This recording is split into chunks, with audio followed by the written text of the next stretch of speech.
Voy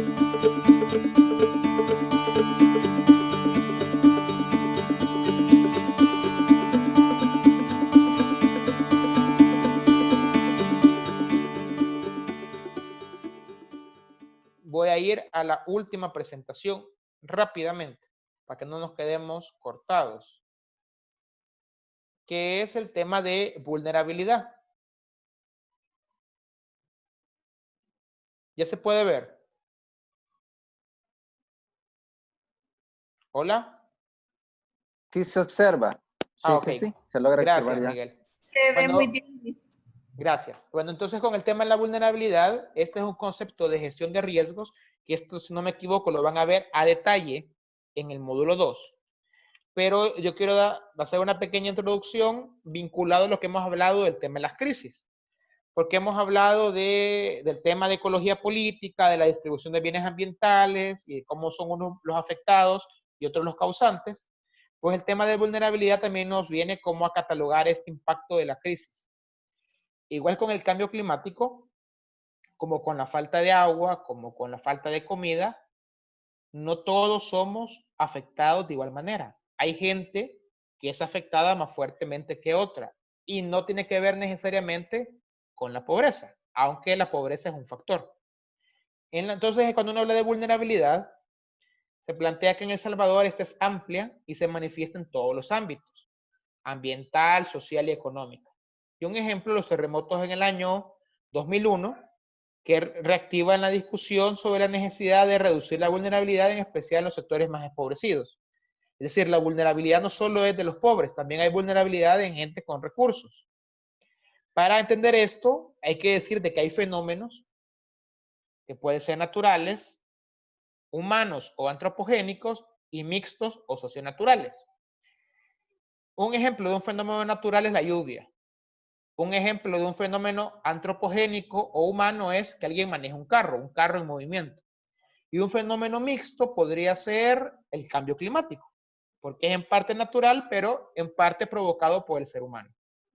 Entonces, los fenómenos per se o por sí mismos no son malos ni buenos, sino que ocurren.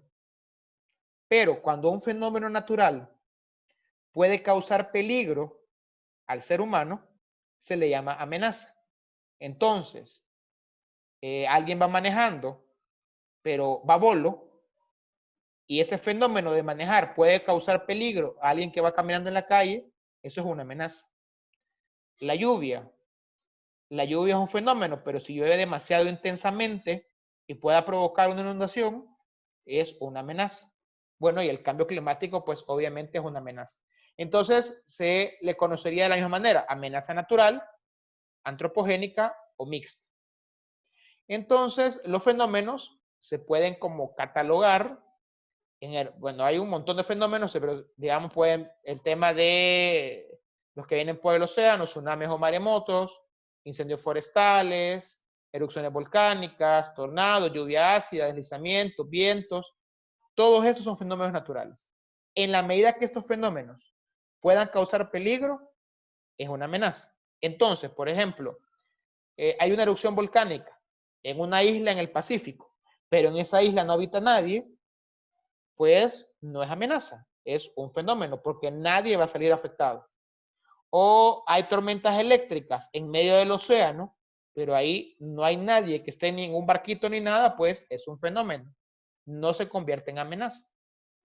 A su vez, entonces, podemos decir que la amenaza es la posibilidad de la ocurrencia de un fenómeno, de los que hemos narrado, que puede resultar peligroso para sistemas humanos y naturales, causando daños y pérdidas que pueden ser instalados en un territorio expuesto a dicho fenómeno.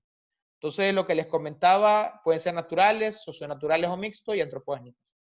Entonces, un ejemplo de una amenaza antropogénica, Baterías de Salvador, la fábrica Record. Ahí se desarrolla una actividad de trabajo de reciclaje de baterías, que en teoría no es peligroso, pero se hizo mal porque se estaba concentrando demasiada escoria de plomo sin una adecuada embalaje, almacenaje, y se dio una contaminación por plomo en el Cantón Sitio del Niño en San Juan Opico.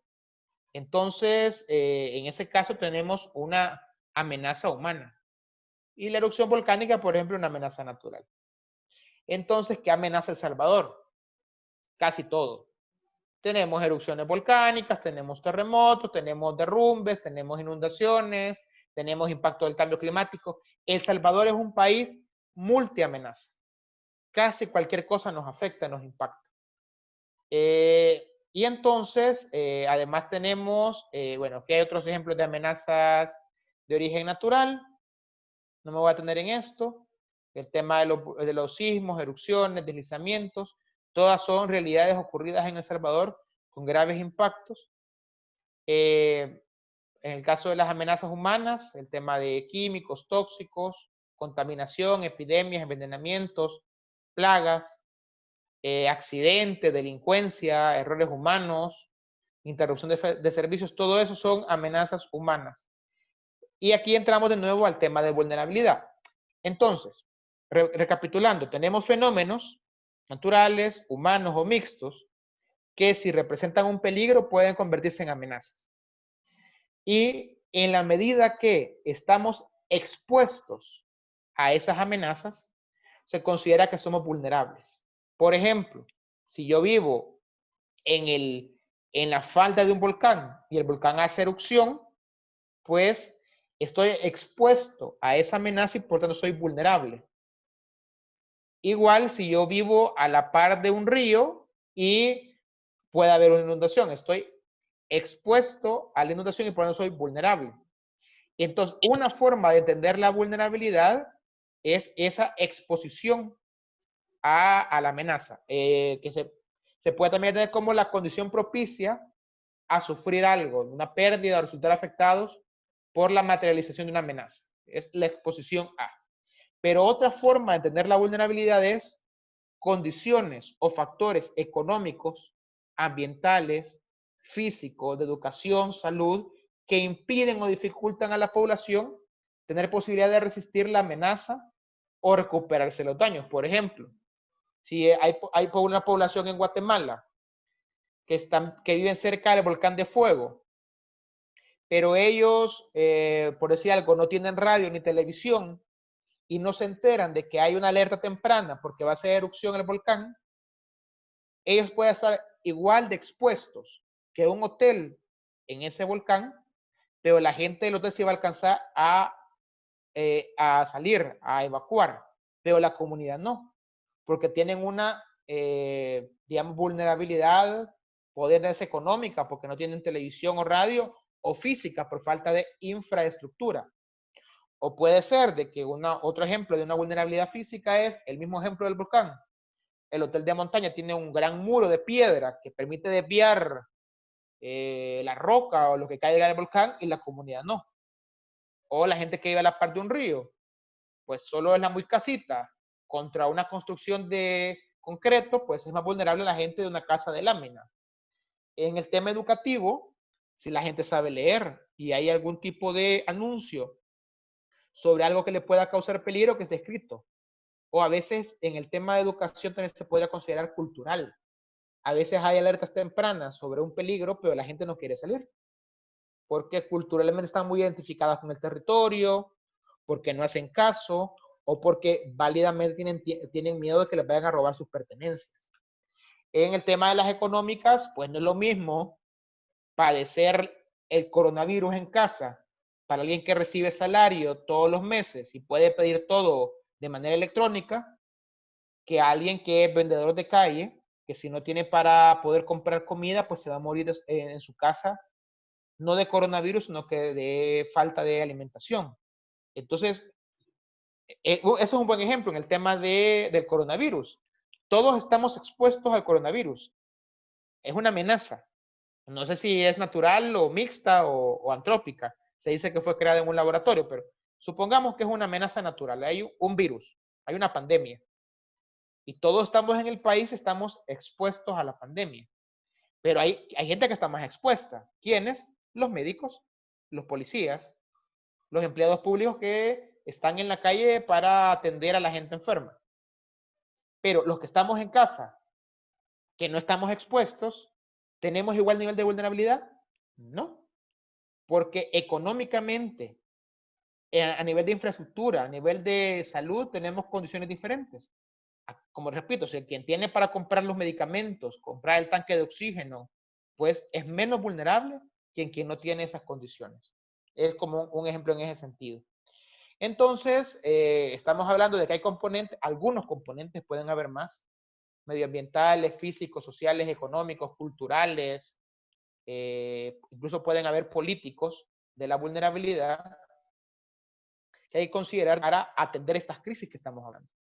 Entonces, con lo que estábamos viendo previamente, en el tema, por ejemplo, de quien corta árboles, ahí hay un delito, obviamente, pero si alguien cortó un árbol porque no tenía cómo cocinar la olla de frijoles, igual es delito, pero se entiende.